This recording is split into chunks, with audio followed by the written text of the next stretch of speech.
ಮನಸ್ಸಿಗೆ ಹೋಗಬೇಕು. ಆ ಮನೆಯಲ್ಲಿ ಕುಂತವರೆಲ್ಲ ಬರೀ ವಸುದೇವ ಕುಟುಂಬದ ಬಗ್ಗೆನೇ ಮಾತಾಡಬೇಕು. ಇದು ಆಶೀರ್ವಾದ ಅಂತ ನಾನು ಅಂದ್ಕೊಳ್ತಾ ಇದ್ದೀನಿ. ಅವಿನಾಶ್ ಬರೀ ಈ ಸೀರಿಯಲ್ಗೆ ನನ್ನ ಮಗ ಅಲ್ಲ, ನನ್ನ ಜೀವನದಲ್ಲೂ ನನಗೆ ಅವರು ದೊಡ್ಡ ಮಗನೇ. ಇವತ್ತಿಂದಲ್ಲ, ಸುಧೀರ್ ಅವ್ರ ಕಾಲದಿಂದಲೂ ಅವ್ರು ನಮ್ಮ ಮಗನೇ ನಮಗೆ. ಸೊ ಈ ಸೀರಿಯಲ್ಲು ತುಂಬ ಯಶಸ್ವಿ ಕಾಣಲಿ. ಆಮೇಲೆ ಅನಿಲ್ ಸರ್ ಅವರ ಡೈರೆಕ್ಷನ್ ಇದೆಯಲ್ಲ, ನಾನು ಈ ರಂಗಕ್ಕೆ ಹೊಸಬಳು, ಆದರೂ ಏನೋ ನೋವು ಮಾಡ್ಕೊಳ್ಳೋದೆ, ಬೇಜಾರು ಮಾಡ್ಕೊಳ್ಳೋದೆ, ಡೈಲಾಗ್ ಹೇಳೋದ್ರಲ್ಲಾಗಲಿ ತಾಳ್ಮೆ ಇದೆಯಲ್ಲ, ಅದು ಭೂಮಿ ತೂಕದಷ್ಟು ತಾಳ್ಮೆ ಅವರಿಗಿದೆ. ಸೊ ಅವರನ್ನು ನಾನು ಯಾವತ್ತೂ ಗುರುಗಳ ಸ್ಥಾನದಲ್ಲೇ ನೋಡ್ತೀನಿ. ಆಮೇಲೆ ನಾವು ಕಲಾವಿದರು ನಮ್ಮನ್ನು ಹೇಗೆ ಉಪಯೋಗಿಸ್ಕೋಬೇಕು, ಹೇಗೆ ಅವ್ರ ಹತ್ರ ಕೆಲಸ ತಗೋಬೇಕು. ಕಲಾವಿದರು ಅಂತಂದರೆ ನಾವು ಕಲಾವಿದರು ಮಾತ್ರ, ಅವ್ರ ಹತ್ರ ಏನು ಟ್ಯಾಲೆಂಟ್ ಇದೆ ಅಂತ ತಗೊಳ್ಳೋದು ಡೈರೆಕ್ಟ್ರಿಗೆ ಸಂಬಂಧಪಟ್ಟಿದ್ದು. ಅದನ್ನು ಅವರು ಚೆನ್ನಾಗಿ ಯೂಸ್ ಮಾಡ್ಕೊಳ್ತಾರೆ. ನಮಗೆ ಖುಷಿ. ನಾವು ಒಂದೊಂದ್ಸರಿ ನೆಗಡಿಯಾಗಿರುತ್ತೆ ಆದರೂ ಓಡೋಗಿರ್ತೀವಿ, ಒಂದೊಂದ್ಸರಿ ಜ್ವರ ಮೈಯಲ್ಲಿರುತ್ತೆ ಆದರೂ ಓಡೋಗಿರ್ತೀವಿ. ಯಾಕಂದರೆ ಆ ಕಲೆ ಅನ್ನೋದು ನಮ್ಮ ಉಸಿರು ಅಂದ್ಕೊಂಡಿರ್ತೀವಿ. ಸೊ ಆ ಉಸಿರನ್ನ ಹೇಗೆ ಅಳವಡಿಸ್ಕೋಬೇಕು ಅನ್ನೋದು ಡೈರೆಕ್ಟ್ರಿಗೆ ಮಾತ್ರ ಸಂಬಂಧ ಇರುತ್ತೆ. ಅದನ್ನು ಅನಿಲ್ ಸರ್ ತುಂಬ ಚೆನ್ನಾಗಿ ಮಾಡ್ತಾ ಇದ್ದಾರೆ. ಮತ್ತು ಮರ ಇದ್ದರೆ ಫಲ ತಿನ್ಬೋದು, ಮರನೇ ಕಡ್ದಾಕಿದ್ರೆ ಫಲ ತಿನ್ನಕ್ಕಾಗಲ್ಲ. ಹಾಗೆ ರೇಖಾ ಮೇಡಮ್ ಮರ ಇದ್ದಂಗೆ, ಪ್ರೊಡ್ಯೂಸರ್ ಇದ್ದಂಗೆ. ಸೊ ಅವರು ನಮಗೆ ಅನ್ನದಾತರಾಗಿದ್ದಾರೆ. ಅವರಿಗೆ ಯಾವತ್ತೂ ರಾಯರು ಆಶೀರ್ವಾದ ಸಿಗಲಿ ಅಂತ ಕೇಳ್ಕೊಳ್ತೀನಿ. ಜೈ ಹಿಂದ್. ನಿಮ್ಮನ್ನೆಲ್ಲ ಇಲ್ಲಿ ನೋಡಿ ನೀವೆಲ್ಲ ಇಲ್ಲಿ ಬಂದಿರೋದಕ್ಕೆ ತುಂಬ ಖುಷಿ ಆಗ್ತಿದೆ. ಇನ್ನು ನನ್ನ ಪಾತ್ರ ಹೇಳೋಕ್ಕೆ ಮುಂಚೆ ನಾನು ಸೀರಿಯಲ್ ಬಗ್ಗೆ, ಪ್ರೊಡಕ್ಷನ್ ಹೌಸ್ ಬಗ್ಗೆ ಮಾತಾಡ್ತೀನಿ.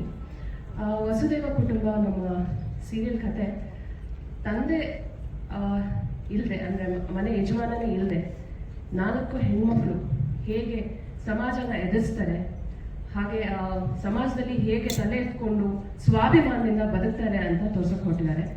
ಸೊ ಇದರಲ್ಲಿ ಹೆಣ್ಮಕ್ಳು ಎಷ್ಟು ಧೈರ್ಯವಾಗಿ ಇರಬೇಕಾಗುತ್ತೆ ಅನ್ನೋದನ್ನು ತುಂಬ ಸೂಕ್ಷ್ಮವಾಗಿ ತುಂಬ ಚೆನ್ನಾಗಿ ತೋರಿಸ್ತಿದ್ದಾರೆ.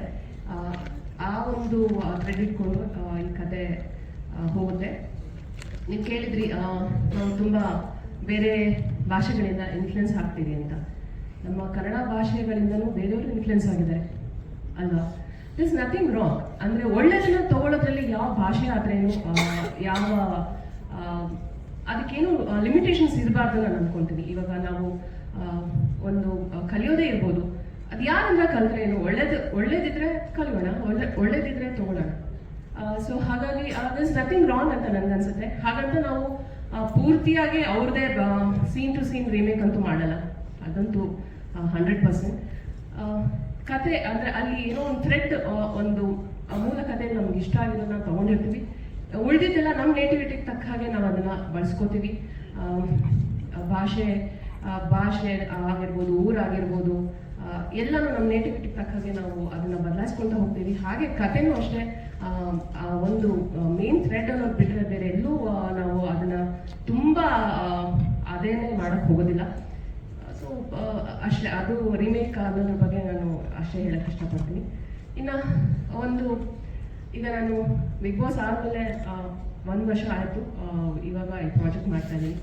ಕಾರಣ ಏನು ಅಂತಂದರೆ, ಒಬ್ಬ ಕಲಾವಿದನಿಗೆ ಪಾತ್ರ ಎಷ್ಟು ಮುಖ್ಯ ಆಗುತ್ತೋ ಹಾಗೆ ಪ್ರೊಡಕ್ಷನ್ ಹೌಸು ಅಷ್ಟೇ ಮುಖ್ಯ ಆಗುತ್ತೆ.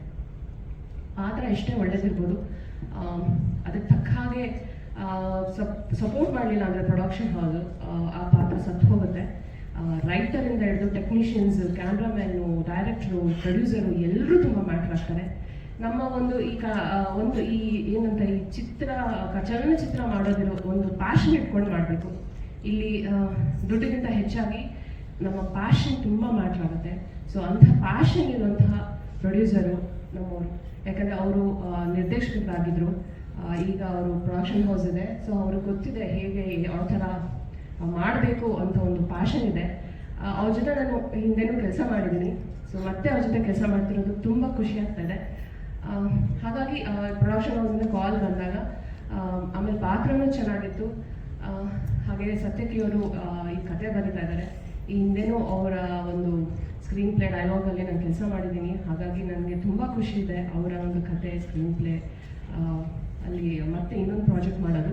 I am very happy. ಹಾಗಾಗಿ ನಾನು 1 ವರ್ಷ ಆದಮೇಲೆ ಈ ಪ್ರಾಜೆಕ್ಟ್ ಒಪ್ಕೊಂಡಿದ್ದು. ಎಸ್, ಇದರಲ್ಲೂ ನಾನು ನೆಗೆಟಿವ್ ರೋಲ್ ಮಾಡ್ತಾ ಇದ್ದೀನಿ. ಒಂಥರ ನೆಗೆಟಿವ್ ರೋಲ್ಗೆ ನಾನು ಬ್ರ್ಯಾಂಡ್ ಅಂಬಾಸಿಡರ್ ಆಗಿಬಿಟ್ಟಿದ್ದೀನಿ ಅಂತ ಅನಿಸುತ್ತೆ. ನಾನು ಹೇಳ್ತೀನಪ್ಪ, ನಾನು ತುಂಬಾ ಒಳ್ಳೆಯವಳು, ನಾನು ಕೆಟ್ಟವಳಲ್ಲ, ದಯವಿಟ್ಟು ನಂಗೆ ಒಳ್ಳೆ ಪಾತ್ರ ಕೊಡಿ, ಇನ್ನೋಸೆಂಟ್ ಪಾತ್ರ ಕೊಡಿ, as I am innocent. Do you agree? ನಿಜವಾಗ್ಲೂ ನೋಡ್ತಾ ಏನು ಇನ್ನೋಸೆಂಟ್ ಅಂತ ನೋಡ್ತಾ ಇದ್ದಾರೆ. ಅದಕ್ಕೆ ಅಂತ ಇಲ್ಲ, ಅದು ನಮ್ಗೆ ಕೆಲ್ಸದ ಬಗ್ಗೆ ಯಾವಾಗ ತುಂಬಾ ಪ್ರೀತಿ ಇರುತ್ತಲ್ಲ ಅವಾಗ ನಾವು ತುಂಬಾ ಪ್ರಶ್ನೆ ಕೇಳ್ತೀವಿ, ತುಂಬಾ ಫ್ರಸ್ಟ್ರೇಟ್ ಆಗ್ತೀವಿ. ಅಂದ್ರೆ ಚೆನ್ನಾಗ್ಬೇಕನ್ನೋ ಒಂದು ಉತ್ಸಾಹ ಇರುತ್ತಲ್ವಾ, ಅಷ್ಟಕ್ಕೋಸ್ಕರ ನಾವು ಅಷ್ಟೊಂದು ಪುಷ್ ಮಾಡೋದು, ಡೈರೆಕ್ಟರ್ ಇರ್ಬೋದು, ಪ್ರೊಡ್ಯೂಸರ್ ಇರ್ಬೋದು, ಸಹ ಕಲಾವಿದ್ರೆ ಹಿಂಗ್ ಮಾಡೋಣ ಹಂಗ್ ಮಾಡೋಣ. ಎಸ್ಪೆಷಲಿ ನಾನು ಸ್ವಲ್ಪ ಜಾಸ್ತಿ ಮೂಗು ತೋರಿಸ್ತೀನಿ, ಯಾಕಂದ್ರೆ ಚೆನ್ನಾಗಾಗ್ಬೇಕು ಅಷ್ಟೇ. ನಾವು ಜನಕ್ಕೆ ಏನೋ ಒಂದು ಕೊಡ್ಬೇಕಂದ್ರೆ ಅವ್ರು ಖುಷಿಯಾಗಿ ತಗೋಬೇಕು, ಖುಷಿ ಪಡ್ಬೇಕು. ನಾವಿರೋದೇ ಎಂಟರ್ಟೈನ್ಮೆಂಟ್ ಮೀಡಿಯಾದಲ್ಲ, ನಾವು ಎಂಟರ್ಟೈನ್ ಮಾಡಲೇಬೇಕು ಅನ್ನೋ ಒಂದು ಉತ್ಸಾಹದಿಂದ ನಾನು ಅಷ್ಟೊಂದು ಕೇರ್ ಮಾಡ್ತೀನಿ. ಆ ಕೇರ್ ಒಂದೊಂದ್ಸಲ ಏನಂತಾರಲ್ಲ ಓವರ್ ಆಗ್ಬಿಡುತ್ತೆ ಅನ್ನೋ ಅನ್ಸುತ್ತೆ, ಗೊತ್ತಿಲ್ಲ. ಮೊದಲು ನಾನು ಶಿಲ್ಪಾ ಮೇಡಮ್ಗೆ ಥ್ಯಾಂಕ್ಸ್ ಹೇಳಬೇಕು. ನಮ್ಮದಿದು 4ನೇ ಸೀರಿಯಲು, ನಮ್ಮ ನಂಬಿ ಸೀರಿಯಲ್ ಕೊಟ್ಟಿದ್ದಕ್ಕೆ ತುಂಬ ಥ್ಯಾಂಕ್ಸ್ ಮೇಡಮ್. ರಾಜ್ ಸಾರ್ಗೂ ಥ್ಯಾಂಕ್ಸ್ ಹೇಳಬೇಕು, ಅವರು ಕೂಡ ನಮ್ಗೆ ಅಷ್ಟೇ ಪ್ರೋತ್ಸಾಹ ಕೊಟ್ಟರು. ಈಗ ವಸುದೇವ ಕುಟುಂಬ ಅನ್ನೋದೇನೆಂದರೆ ಒಂದು ಫ್ಯಾಮಿಲಿ ಸಬ್ಜೆಕ್ಟ್ ಇದು. 4 ಜನ ಹೆಣ್ಮಕ್ಳ ಕತೆ, ಈ ನಾರ್ಮಲ್ ಥರ ಲವ್ ಸ್ಟೋರಿ ಏನು ಬೇಡ ಸಾಕು ಎಲ್ಲ ಬಂದಿದೆ. ಈ ಒಂದು ಫ್ಯಾಮಿಲಿ ಸಬ್ಜೆಕ್ಟ್ ಮಾಡೋಣ ಅಂತ ಹೇಳ್ಬಿಟ್ಟು ಶಿಲ್ಪಾ ಮೇಡಮ್ ನಮಗೆ ಇದನ್ನು ಕೊಟ್ಟರು. ಮಿಡಲ್ ಕ್ಲಾಸ್ ಮನೆಯಲ್ಲಿ ಏನೇನು ನಡೆಯುತ್ತೆ, ಹೆಣ್ಮಕ್ಳು ಹೇಗೆ ಆಡ್ತಾರೆ, ಏನೇನು ಸಣ್ಣ ಸಣ್ಣ ಒಂದು ಸೂಕ್ಷ್ಮತೆಗಳನ್ನು ತೋರಿಸಿ ಮಾಡ್ತಾ ಇರೋ ಧಾರಾವಾಹಿ ಇದು. ಖಂಡಿತವಾಗ್ಲೂ ಇದು ಎಲ್ರಿಗೂ ಇಷ್ಟ ಆಗುತ್ತೆ ಅಂತ ಅನಿಸುತ್ತೆ. ಆಮೇಲೆ ಎಸ್ಪೆಷಲಿ ಇನ್ನೊಂದೇನೆಂದರೆ ಅವಿನಾಶ್ ಸರ್ 30 ವರ್ಷ ಆದಮೇಲೆ ಮಾಡ್ತಿರೋದು. ನಮಗೆ ಆ್ಯಕ್ಚುಲಿ ಮೊದಲು ತುಂಬಾ ಭಯ ಇತ್ತು ಅವಿನಾಶ್ ಸರ್ ಅಂದರೆ ಹೆಂಗಪ್ಪ ಮಾಡೋದು ಅಂತ. ಅವರಷ್ಟು ದೊಡ್ಡವರು, ನಾವು ಸೀರಿಯಲ್ಲಿರೋರು ಹೆಂಗೆ ಇರುತ್ತೆ ಏನೋ ಅಂತ ಭಯ ಆಗೋದು ಮೊದಲನೇ ಸೀನ್ ಮಾಡ್ಬೇಕಾದ್ರೆ. ಆಮೇಲೆ ಎಷ್ಟು ಕಂಫರ್ಟಬಲ್ ಕೊಟ್ಬಿಟ್ರು ಅಂದ್ರೆ ನಮಗೇನು ಅನ್ನಿಸ್ಲೇ ಇಲ್ಲ, ಅಷ್ಟು ಕಂಫರ್ಟ್ ಆಗ್ಬಿಟ್ರು. ನಿರ್ದೇಶಕರ ನಟ ಅಂದರೆ ಹಿಂಗೆ ಇರ್ತಾರೆ ಅಂತ ನಮ್ಗೆ ಇವರು ನೋಡೇ ಗೊತ್ತಾಗಿದ್ದು. ಇಷ್ಟು ದೊಡ್ಡದಾಗಿ ಬೆಳೆದ್ರು ಹಿಂಗೆ ಇಷ್ಟು ಕಂಫರ್ಟಬಲ್ ಕೊಡ್ತಾರೆ, ಇದಕ್ಕೆ ಸೀನ್ಗಳು ಅಷ್ಟು ಚೆನ್ನಾಗಿ ಬರೋಕ್ಕೆ ಸಾಧ್ಯ ಆಯಿತು. ಅವ್ರು ಯಾವತ್ತೂ ನಮ್ಗೆ ಅದು ಫೀಲೇ ಕೊಡಲಿಲ್ಲ, ಹೇಗೆ ಹೇಳ್ತಿರೋ ಹಾಗೆ ಅವರು ಮಾಡೋರು. ಅದೊಂದು ಭಾರಿ ಖುಷಿ ಆಯಿತು. Thank you very much. Anjali madam ಅಷ್ಟೇ, ಅವಿನಾಶ್ ಸರ್ದು ಅಂಜಲಿ ಮೇಡಮ್ದು TV ಸಿನಿಮಾದಲ್ಲಿ ನೋಡಿದ ನೆನಪು ನನಗೆ. ಇವತ್ತು ಅವ್ರು ಮತ್ತೆ ಪೇರಾಗಿದ್ದಾರೆ, ಭಾರಿ ಖುಷಿ ಆಯಿತು. ಇವರಿಬ್ಬರದು ಕಾಂಬಿನೇಷನ್ ಸೀನ್ ಅಂತೂ ಭಾರಿ ತುಂಬ ಚೆನ್ನಾಗಾಯಿತು, ತುಂಬ ಇಷ್ಟಪಟ್ಟು ಮಾಡ್ತಿದ್ರು. ಇವರಿಬ್ಬರು ಒಂಥರ ರೋಲ್ ಮಾಡೋ ಥರ ಅನಿಸಿದ್ರು ಸೀರಿಯಲ್ಗೆ. ಇವ್ರು ನೋಡಿಕೊಂಡು ನಮ್ಮ ಹೆಣ್ಮಕ್ಳು ಕೂಡ ಇವ್ರನ್ನೇ ಪಾಲಿಸ್ಕೊಂಡು ಹೋಗ್ತಿದ್ದಾರೆ. ಭಾರಿ ಖುಷಿ ಆಯಿತು ಸೆಟ್ ನೋಡಿ. Thank you very much.